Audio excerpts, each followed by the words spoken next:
Your entire life has been organized around not getting hurt, and the strategy has failed completely. You choose safety and find anxiety. You avoid risks and find regret. You arrange everything to minimize pain, and pain finds you anyway. Not the clean pain of a battle fought, but the dull ache of a life unlived. The predator takes wounds in the open and heals. The prey takes wounds while hiding and wonders why the hiding did not work. You have been hiding from confrontation, from rejection, from the possibility that you might try your hardest and still fail. And the hiding has cost you more than any failure ever could. You have paid for safety with aliveness, and the bill keeps coming. There is a specific kind of exhaustion that no amount of sleep can fix, and you know it intimately. It is the exhaustion of constant vigilance, of scanning every room for threats, of rehearsing conversations before they happen and autopsying them after they end, of monitoring how you are being perceived, adjusting in real time, managing impressions that no one is forming as carefully as you imagine.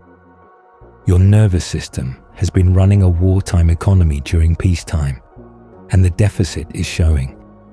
You are tired in your bones, tired of the performance, tired of the fear, tired of being the person who braces for impact before anything has been thrown.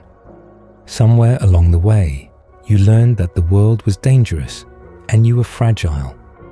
Both lessons were lies, but you have lived inside them so long, they feel like your skeleton. You have watched certain people walk through situations that would have destroyed you, and you could not understand how. The crisis that would have sent you spiraling. They handled it with something that looked almost like boredom. The rejection that would have confirmed your worst fears about yourself. They absorbed it and moved on before lunch. The confrontation that would have replayed in your head for weeks. They seemed to forget it by the time they reached their car. You have told yourself they are different, wired differently, made of something you are not made of. But that is a comfortable lie that protects you from an uncomfortable truth. They learn something you have not learned. They see something you do not see, and what they see is available to anyone willing to look. Marcus Aurelius was the most powerful man in the world, and he spent his mornings reminding himself that none of it mattered in the way the world insisted it mattered. Not as resignation, as liberation. He knew that his empire would fall. His name would be forgotten. His body would return to the elements that assembled it temporarily. This knowledge did not make him passive. It made him free. Free to act without attachment to outcomes he could not control.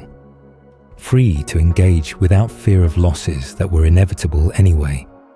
Free to rule an empire the way a child builds a sandcastle. Fully invested in the building, fully aware that the tide is coming, finding joy in the creation rather than demanding permanence from it. The predator mind begins with a single recognition. You are going to die, not as a morbid obsession, but as a clarifying fact. Everything you are protecting will be lost. Every status you are maintaining will dissolve. Every impression you are managing will be forgotten. This is not pessimism. This is the ground.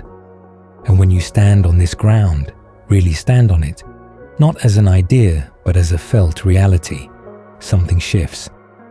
The things you were afraid of losing become lighter. They were never permanent possessions. They were temporary guests.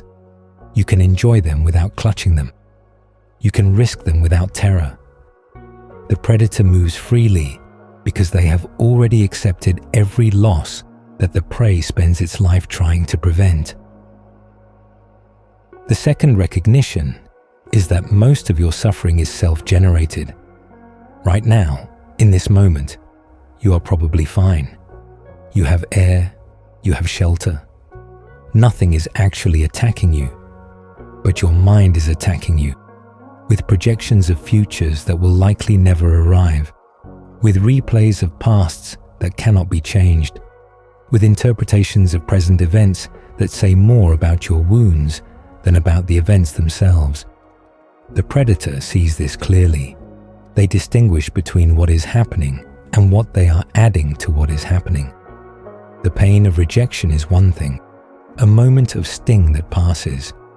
The story about what rejection means, that you are unworthy, that you will always be alone, that this confirms everything you feared about yourself. That story is where the real damage lives. And the story is optional. It is a habit of interpretation, not a requirement of reality. Marcus Aurelius trained himself to see events without adding the story. Someone insults you, that is their action. Your devastation is your addition. Plans fall apart, that is circumstance. Your conclusion that the universe is against you is your addition. The predator subtracts relentlessly. They keep only what is actually happening and refuse to carry the weight of interpretations that multiply suffering beyond necessity. This is not cold, it is clean. It leaves energy for response rather than wasting it on reaction. The third recognition is that you control almost nothing except your own mind, and you have been neglecting the only territory that is actually yours. You cannot control whether you get the promotion, whether they text back, whether the diagnosis comes back clean. You can control how you prepare, how you respond, what meaning you assign, what actions you take with the time between now and the outcome. The predator pours everything into what they control and releases attachment to results they cannot determine. This is not passive acceptance of whatever happens. It is fierce engagement with your actual domain combined with surrender of domains that were never yours to begin with. The prey exhausts itself trying to control other people's perceptions, an impossible task. The prey depletes itself preparing for catastrophes that exist only in imagination. The prey lives in constant negotiation with a future that has not arrived and a past that cannot be changed, rarely touching the present where life actually occurs. This is not a character flaw. It is a training problem. You were trained to scan for threats because someone convinced you that you were fragile. You were trained to manage perceptions because someone convinced you that your worth was determined by others. The training can be replaced. The predator mind is available to you right now, not through affirmation or pretense, but through practice.